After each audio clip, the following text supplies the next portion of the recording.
Hi, I'm Tash. I'm Alex. And we went to France. By mistake. And today, though, it hasn't been a mistake because it's glorious. We're on a lovely beach called Saint-Jean-le-Thomas. It is near Juleville. It's a great place to walk your dogs. You've got Mont Saint-Michel in the background. And it is pretty deserted, but it's always kind of like this. It's not a great beach for in the summertime sunbathing and whatnot because there's lots of quicksand, so you have to be careful. But it's a fabulous restaurant as well called Le Jardin de Dune, which is lovely.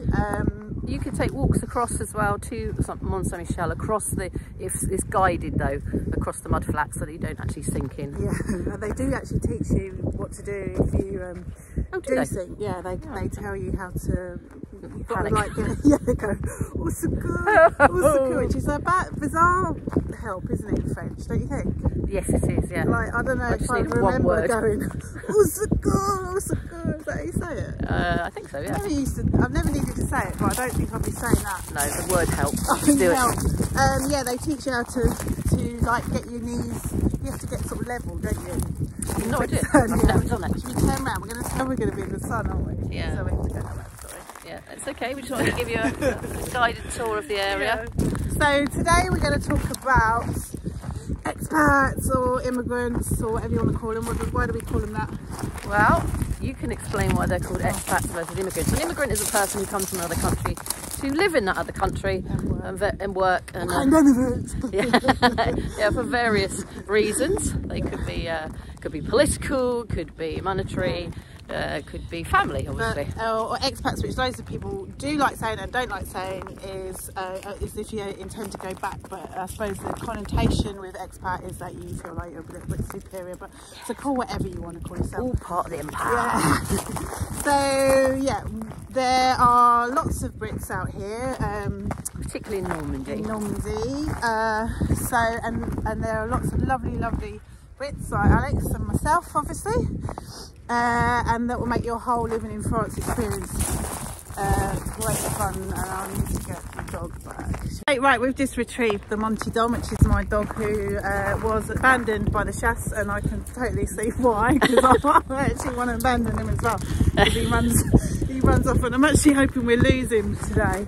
And then I won't have to rehome him. But anyhow, that's a joke, by the way. Before you get bombarded. No, he's lovely. But if you do want a German short-haired pointer that runs off for 3 hours, and you walk home alone most days, then contact me. And he comes home in a friend's car very often. Or he gives me the finger when I say.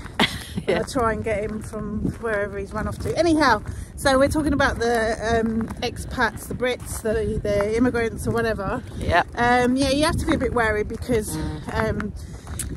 there's more sharks in this pond, I would say. Because people have their various reasons for coming out. Someone once said to me it's because they couldn't make it in their home country. Well, I don't agree with that because I was making it just fine. Yeah, we were doing just fine. It was just in my home country. It was just a bit of an adventure, a bit of a change. And for your children too. Is the other thing. There's lots of reasons why people come out, and lots of people love the freedom, the space. The roads, always go on about the roads, but just love France, have holidays, and all the rest of it. But you do have to be wary because there are people who'd like to relieve you of your equity if you've got equity from your house. Any cash at all, really. And we both got turned over when we both arrived. Someone did try to get my money back because I went already crying, and so you wouldn't want to take me on, really, would you? And actually three times, and 3 times I keep your friends close and your enemies closer. I saw it. Don't you worry about that, because I thought I haven't lived in South London for 30 odd years to be coming out here to be robbed. So we're just because normally you pay for things with money in the real world, where here there's this sort of strange kind of bartering system. Or if you build me a house, I'll come round with some eggs, or if you just fucking pay someone for what you do, rather than this whole favour system. There's a favour system, and generally it works out in the person giving the eggs and not the, exactly. I don't want a cheap bottle of wine. Exactly. But obviously if you've got close friends and there are, you do favours for each other, exactly, but You often see it. Like errand bitch, aren't you, every now and then? Absolutely. And I've got some lovely friends who are always digging me out of an emergency. Exactly. So, but there are times, you know, when you see it on the on Facebook. You know, somebody recently needed a staircase, you know, for their cellar. It's like, well, yeah, you can buy those in Bric-a-Marche, I think, actually. But they're always sort of like they wanted sniffing around for something for nothing, because they bought a longère that was very cheap and all the rest of it, but it's rotting on the inside. But what people don't, and we'll do a renovation piece, people don't seem to realise is that just times everything by 3. If you think that electric's going to cost you 5k in the UK, it's going to cost you 15. Everything is more expensive. That's because you're moving to a country that is based on socialist values. Okay, so taxes are high, but you do see where your money goes. You see it in the roads. That's why people come here, because they're like, oh, everything's so clean, it's kept because the public services are here. So that's where the money goes. But equally, and people are very, very proud to work in those services. Yeah, that's why things are costing. Right, we're back, and funny enough, camp.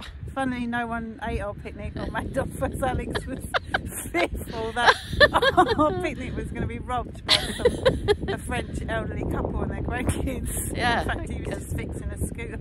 As we came around the corner, he looked like he had his picnic laid out. I thought, but no, we came back, had a nice cup of tea, and now we're back. So anyway, expats or immigrants, or we're just saying, keep your purse close to your body. Also, there's a bit of a stereotype, I think, as well. You do find it's generally the man that has wanted to make the move. It's certainly in the retirement bracket. And sort of made the move, and it's not saying the woman didn't want to come as well, but you do find that the ladies do tend to miss then later on the grandkids and the family side of things, because it can feel, you're not just like, you know, you don't have that same community, I suppose, when you move out here. So especially the last 2 years, get on with your husband. You can't get backwards and forwards so easy. You're going to be spending a lot of time together, so possibly assess the marriage before you come out. There are a lot of separations and divorces once people have come to France. For various different. In fact, it was a standing joke, and I am actually separated. So am I. So we didn't buck the trend at all. But it wasn't. It's a bandwagon. I'm jumping on it. So there is that. But there are couples that I actually want to congratulate them, because there's lots that I have been out here for a long time and together. And I always say well done, because there's lots that don't make it, and it's probably there's things wrong beforehand, but also there's a big strain, isn't there? There's pressure. There could be financial. There could be just settling in. There's the language side, if one's doing better than the other. Are you supportive? And it's someone might find the transition harder than the other one. So there's lots of things. It's not just about, you know, moving to a new country. There's lots of aspects that can. Believe me, putting everyone off. It's not. It's not all Dick and whatever her name is. Yeah, the guy at the chateau. It's not all Dick. It's not all Dick. You're coming for Dick. It's not all Dick. I meant the man in the chateau. Not that kind of Dick. Dick and. To rephrase this. Dick and. What's a Dick? I was going to say Dick and Dom. Dick and not Dick and Dom. Dick and Tom. No, Dick and Ange. It's Ange. Yeah. Angel, Dick and Angel. Yeah, the chateau. I bet she loves being called Ange. Anyhow, so just have a little marriage check before you book the tickets over, before you apply the Brittany Ferry discount code. What else? Definitely have a good look at it. Actually, it's a good idea is go and sleep in a caravan for 6 months with your husband and see if you can stand it. And if you can, you're on a winner. So peeing in a bucket and climbing up. See how that sounds out for your marriage.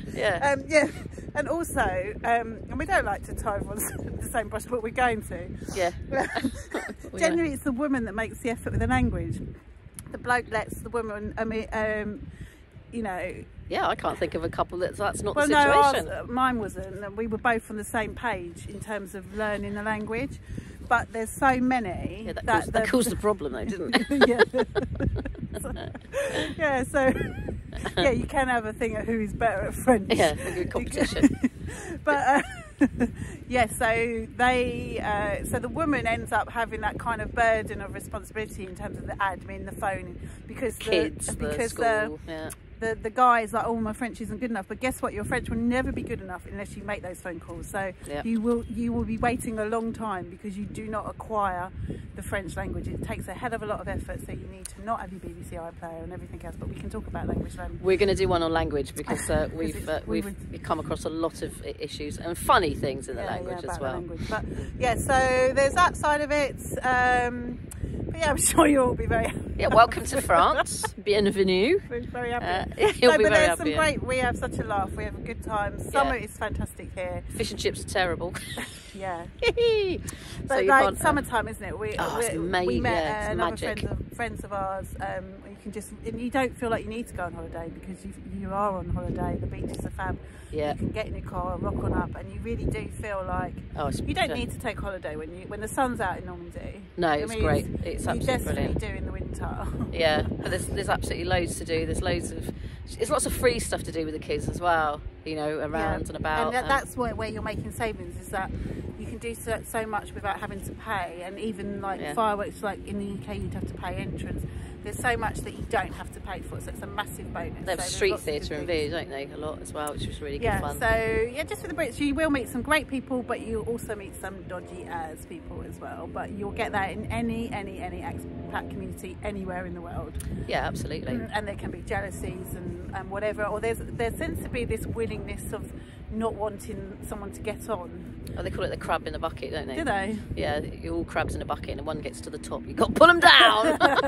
Yeah, so which is why I'm going to plug my blog, Our Normandy Life, because it was kind of like it's a warts and all guide, but there's also great links in there about how to avail of free French lessons, because a lot of people keep things under their hat because they don't want to share it. But I thought, no, I'm going to share everything. So if you want to know about specifics, I have written a lot of articles. She knows the system. And I have been published by the local France as well, you know. Yep. Because they like it as well. Absolutely. Blow my own trumpet. Yeah. Someone's got it, haven't they? And don't forget to subscribe to us. Yes. Oh yeah. You France keep forgetting to say that. France by mistake. Subscribe to us, and we'll see you next time. Okay. Bye. Bisous.